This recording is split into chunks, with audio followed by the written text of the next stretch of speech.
Hello and welcome to my kitchen. This is where I'm going to be making my botanical inks. So let's get started out in the studio and I'll show you the materials that we're using for today's recipe and the first stages of the process. So I've gathered 3 different types of willow here. These ones were cut from a willow at our studio in Collerton. These ones were gathered from pruned back stems that had been discarded during the management of a local nature reserve, and these ones were gathered from the paths of sort of fallen material that had come down in the recent wind and rain. You can see we've got 3 quite different distinct colours here, and I'm very interested to see how this will translate to differences in the inks. I've decided to use these ones for my first batch of willow inks. So this evening I've decided to get them started in my pan. This is a standard cooking pan. For me, the pan needs to be able to work on induction because that's what my cooker is. So this is the oldest pan I've got, and I've decided to dedicate it to use in making ink. I've got a regular pair of garden secateurs. I'm just going to cut this into lots of short little lengths, about 1 centimetre or so. I'm going to do this for my entire batch. Any discoloured bits like this, I'm just going to keep them to one side. I'm not going to use them. So I'm going to do the entire batch like this.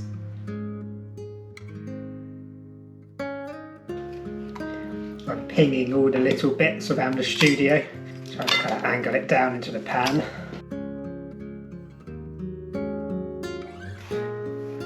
These bits off to the side, bits I don't want. Just gonna check through what's in here.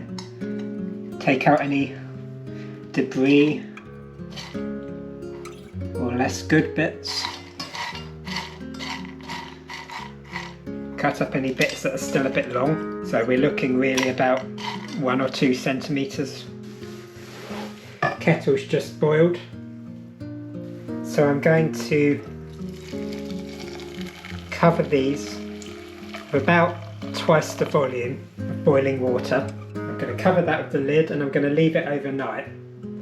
So tomorrow I'm going to come back and we're going to get that boiling.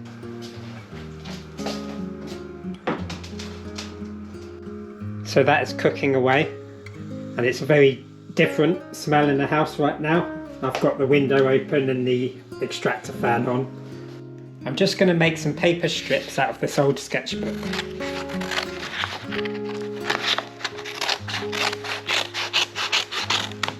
I want to use this paper because this is the type of paper that I use with the inks generally, so it's useful to see how it would come out on this paper. I'm folding it in half, into quarters, and then once more.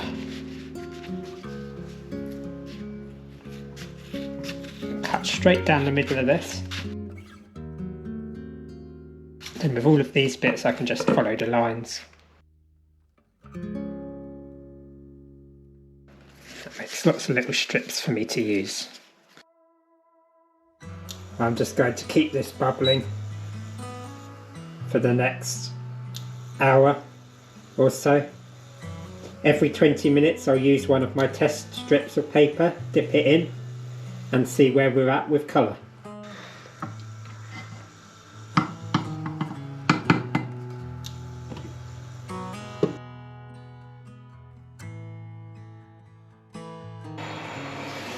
I've lost a fair amount of the water in there now, so I think I'm going to turn it down this time. So last night I put some soda crystals into this, half a teaspoon for this pan. I then left it overnight, and you can already see now the difference in the colour of this. This has really taken on some colour now. So when I dip the paper into it, it's actually making a bit more of a difference than it was before. So I'm now going to put this back on the hob, and I'm going to have another go at just letting it boil off for another couple of hours. This time I've been advised not to boil it for quite so much, so kind of let it simmer rather than boil, and I'm going to see how much I can get this condensed down now. Okay, so I think you can really see now that this second day's worth of ink making has really made a difference to this.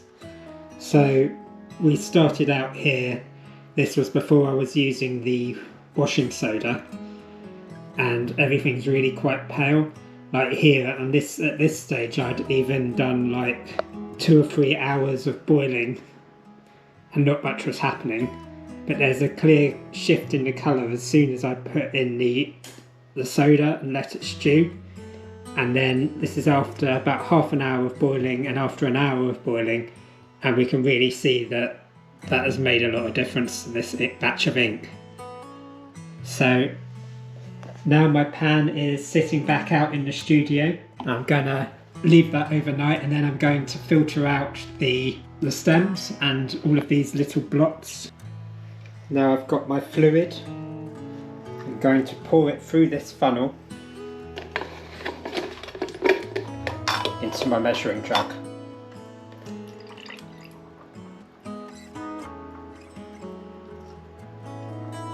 So this is quite a fine filter. It's catching any small particles as well as the bigger bits of twig. What I have left now is my ink. So I'm just going to use a smaller measuring cup so I can work out roughly how much I've got.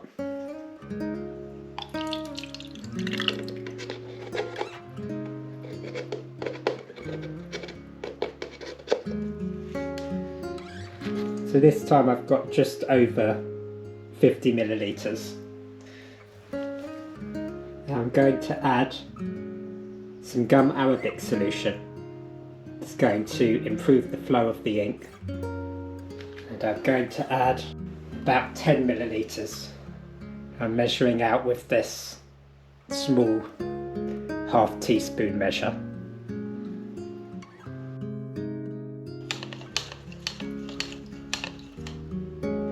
And now I'm ready to get this bottled. I'm going to use cloves.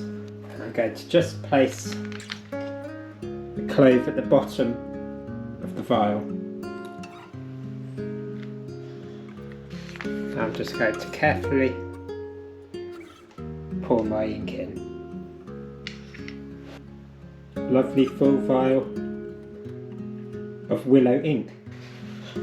So in this little book, I like to map out what my inks look like. So I paint a big square of the ink and then go 2 coats and 3 coats. So I'm going to do another one now for this second batch of Willow ink. First, painting a big square in my book. It's a very nice light brown colour. It would be very useful for painting sort of sepia style illustrations. I like to use a paper that can handle quite a strong wash and a lot of ink application. My general paper of choice for this sort of thing is Cardi paper. And Cardi paper is the same paper that I'm using in my main journal as well, that you can also see on the channel. I'm also interested, I'm going to do one on the opposite page, where I can compare the 2 batches side by side. And I just want to see if there's any difference in the tone between the 2. So my first batch is definitely a bit weaker.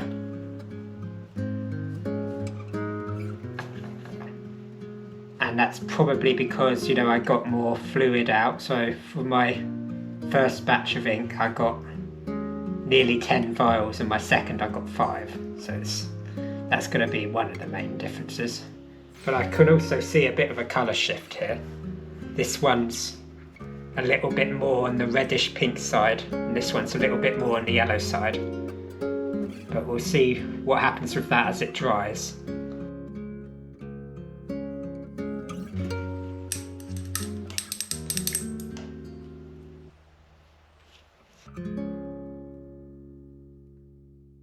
Hello everyone, I really hope you enjoyed watching this botanical ink making video. Did you know that over on Instagram you can find and join the Botanical Ink Challenge with myself and Bohemian Raspberry, who makes beautiful botanical inks for sale. If you don't think you're going to have time to make the ink recipe, why not come over to Patreon and consider joining my Botanical Ink Club, where you can receive each month a vial of the ink that I made in the previous month. This is going to be available after the February the 1st, 2022, so only a few more days now, and it's going to be limited at the start to just 10 patrons. Though of course if there's interest I will consider expanding this.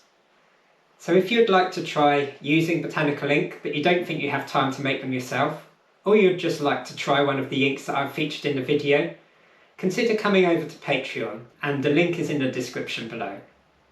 Thanks so much for watching, and I'll see you in my next video.